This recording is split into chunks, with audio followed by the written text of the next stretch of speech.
Laing balita ika-505 nga kadaugan smaktanggi sa ulog sa dakbayan sa Lapu-Lapu karong adlaw. The reports Crystal Joy Filerca. Live report.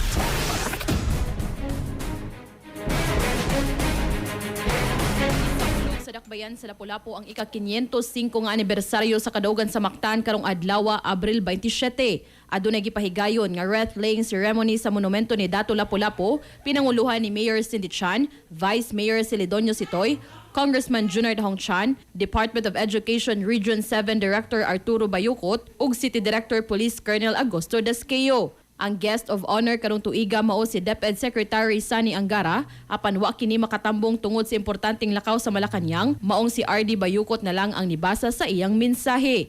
Sa gipadangat nga mensahe ni Angara, iyang gihimug-atan ang kamahinungdanon sa pagtudlo sa kasaysayan ngadto sa mga kabatanunan aron nga ilang masabtan kung nganong kinahanglan kining handumon sa karon. We are committed to ensuring that our learners go beyond the rote memorization of dates like April 27, 1521.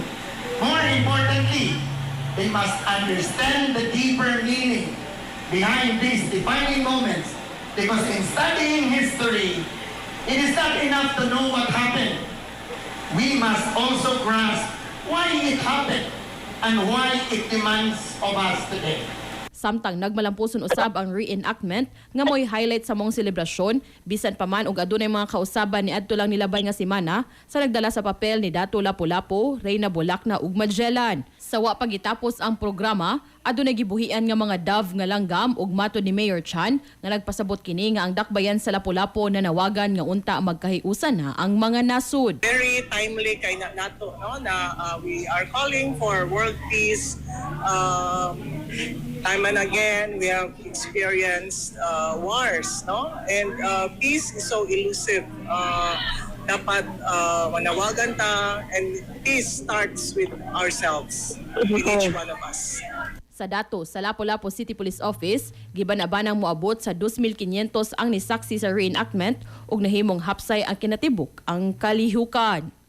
Para sa atong mga katropa nga gustong palig-uno ng immune system, malikayan ng ubo, hilanat labad sa ulog, di makahilab sa tiyan, ang Santon Vitamin C, the Alkaline Vitamin C maoy haom alang kanato, mga katropa. Alang sa nagkayusang Pilipino para sa Pilipinas, kininyong katropa Crystal Joy Filerca, XFM News. XFM report.